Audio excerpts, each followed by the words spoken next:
আছে। আমি সেনাবাহিনী, পুলিশ, ডিসি সবাইকে কেন্দ্রগুলো যেগুলো রুমিন ফারহানা সম্পর্কে জানার জন্য মানুষের দিন দিন আগ্রহ বেড়েই চলেছে। গত নির্বাচনের পর সবচাইতে বেশি সার্চ হচ্ছে রুমিন ফারহানার নাম, অর্থাৎ গুগলে রুমিন ফারহানার নাম বাংলায় লিখেও সার্চ হচ্ছে প্রচুর, এবং তারা জানতে চাইছেন আসলে রুমিন ফারহানা কি, কেন, কিভাবে জীবন, রাজনীতি ও সাম্প্রতিক আলোচিত ঘটনা প্রবাহগুলো কি সেই সম্পর্কে জানতে চান। আমাদের আজকের ভিডিও রুমিন ফারহানা সম্পর্কে, তো পুরো ভিডিওটি দেখুন এবং তার আগে অবশ্যই চ্যানেলটি সাবস্ক্রাইব করুন। ব্যারিস্টার রুমিন ফারহানা বাংলাদেশের রাজনীতির অন্যতম আলোচিত এবং প্রখর বাগ্মী ব্যক্তি।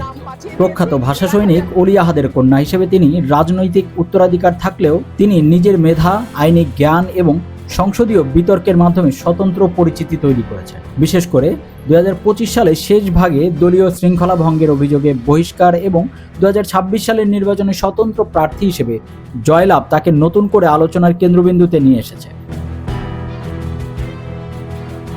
আমরা যদি এক নজরে দেখতে চাই তাহলে তিনি একজন আইনজীবী, অর্থাৎ পেশায় তিনি একজন আইনজীবী, ব্যারিস্টার ও রাজনীতিবিদ। তার পিতা অলি আহাদ, যিনি ছিলেন ভাষা সৈনিক। তার নির্বাচনী এলাকা ব্রাহ্মণবাড়িয়া 2। বর্তমান পদমর্যাদার নবনির্বাচিত সংসদ সদস্য ছিল। এই রুমিন ফারহানা তখন সংসদ তিনি স্বতন্ত্র হিসেবে জয়লাভ করেছেন। তার নির্বাচনী প্রতীক ছিল হাঁস।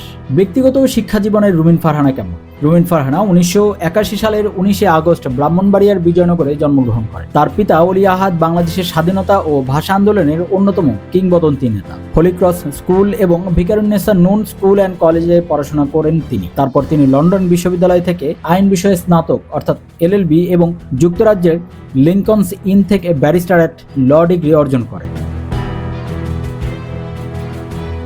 তার রাজনৈতিক উত্থান ও সংসদীয় ভূমিকা।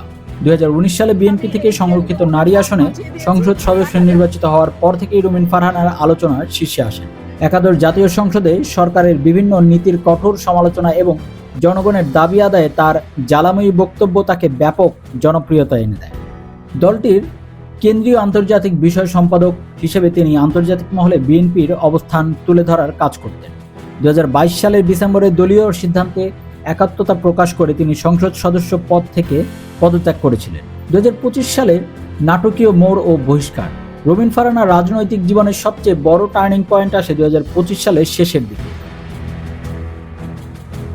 2025 সালের 30 ডিসেম্বর দলীয় শৃঙ্খলা ভঙ্গের দায়ে তাকে বিএনপির কেন্দ্রীয় কমিটি এবং প্রাথমিক সদস্য পদ থেকে বহিষ্কার করা হয়। ত্রয়োদশ জাতীয় সংসদ নির্বাচনে সংসদ স্বতন্ত্র প্রার্থী হিসেবে প্রতিদ্বন্দ্বিতা করেন তিনি।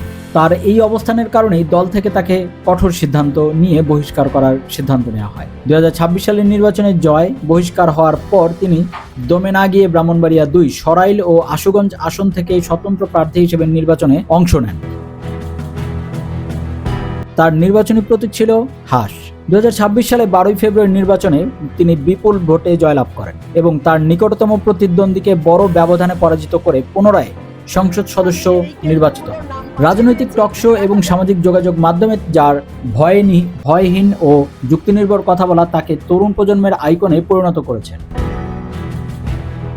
সুপ্রিম কোর্টের একজন আইনজীবী হিসেবে তিনি অসংখ্য গুরুত্বপূর্ণ মামলা লড়েছেন। দল থেকে বহিষ্কৃত হয়ে স্বতন্ত্র প্রার্থী হিসেবে জয়লাভ করে তিনি প্রমাণ করেছেন যে তার ব্যক্তিগত জনপ্রিয়তা তৃণমূল পর্যায়ে অত্যন্ত শক্তিশালী। ব্যারিস্টার রুমিন ফারহানা কেবল একজন রাজনীতিবিদ নন, তিনি বর্তমান সময়ে সাহসী নারী নেতৃত্বের এক অনন্য উদাহরণ। দলীয় গণ্ডির বাইরে গিয়েও নিজের জনভিত্তি প্রমাণ করে তিনি বাংলাদেশের সংসদীয় রাজনীতিতে এক নতুন সমীকরণ তৈরি করেছেন।